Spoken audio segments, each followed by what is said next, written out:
All right, guys, short chapter today. This one isn't really long. It's chapter 31. It's a couple pages, 3 pages long.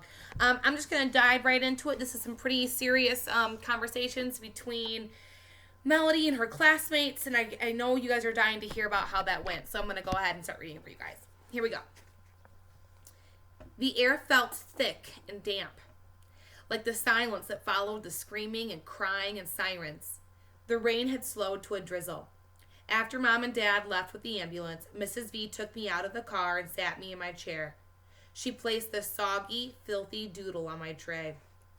I found this under the car, she said, her voice shaky. I touched it and burst into tears. As she rolled me into her house, she said, "We're going to clean Doodle up and have him waiting for Penny when she comes home. You hear?" I couldn't tell if she was trying to convince me or herself. I felt dizzy and nauseous. I could not stop shaking. After changing my clothes into warm, dry sweats, she switched the radio to an easy listening station and turned the volume down low. The only color I heard was gray. Mrs. V stood behind me, gently rubbing my shoulders. "Are you hungry?" she asked. I shook my head no. She continued to massage my back and shoulders until we both could feel the tension slipping away. "I'm going next door to get your Medi-Talker and the dog," she said. "Do you want anything else?" I shook my head and continued to listen to the tones of smoky gray. When she got back, Butterscotch seemed nervous. She kept pacing and sniffing as if she was looking for something. "I think she's looking for Penny," Mrs. V said. "Dogs know." She hooked up Elvira to my chair and switched it on, but there was nothing either of us could say. "It's not your fault, you know," she said finally. I shook my head forcefully. Mrs. V should know better than to say stuff just to make me feel better. "I mean it, Melody. It's not your fault." "Yes, it is," I replied on my talker. I turned the volume up loud. Mrs. V walked around to where I could see her, leaned down until her face was just inches from my own. "You did your best to warn your mother. You should be proud of yourself." "Not proud. Not enough," I typed.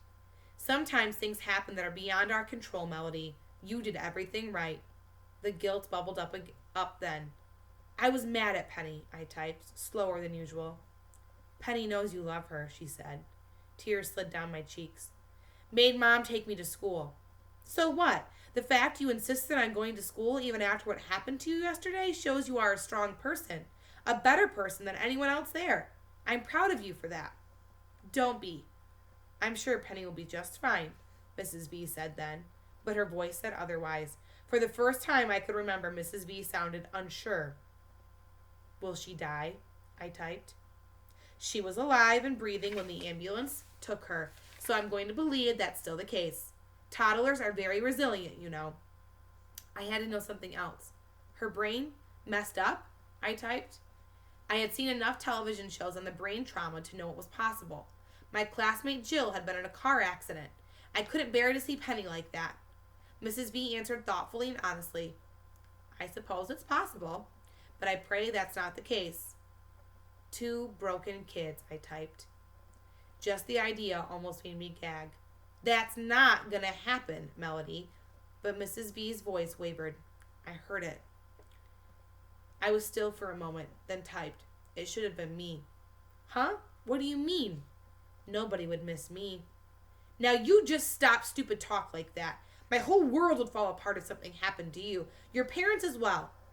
I'm not sure I believed her. I tilted my head. "Really?" I typed. "I plan to wear purple for your college graduation. Far away and very hard. Like making the quiz team?" They left me. And they lost. I glanced out of her large picture window and watched the wet branches sway. How could I say it? I looked back at my talker and typed very slowly. "I want to be like other kids." "So you want to be mean and fake and thoughtless?" I looked up at her angry face, then looked away. "No, normal." "Normal sucks," she roared. "People love you because you're Melody, not because of what you can or cannot do. Give us a little credit." "I want it to be yesterday," I typed. "Yesterday your heart was broken because they left you behind, remember?" "Rather have that than this." "I know. Oh, Melody, I know." "I'm scared." "Me too." The silent room echoed our thoughts. I had a goldfish. He jumped out of his bowl. I typed then. I remember your mom telling me about that. Tried to save him. Couldn't. The phone rang then, startling both of us. I jerked in my chair. Mrs. V picked it up. Yes, she said. I strained to listen. Oh no, she said. My heart dropped beneath my chair. She listened for a long time. Oh yes, she said finally. Then she burst into tears and hung up. Is Penny dead? I typed. The world was spinning. Mrs. V wiped her eyes, looked at me, and took a deep breath. She has some internal injuries, a badly broken leg, but she survived the surgery. She's gonna live. Then she cried once more. Normal doesn't suck at all. That is the end of chapter 31. I'm sorry, I thought this chapter was about Penny confronting her teammates. I forgot that this chapter is actually about Penny going to the hospital and the conversation that Mrs. V has with her.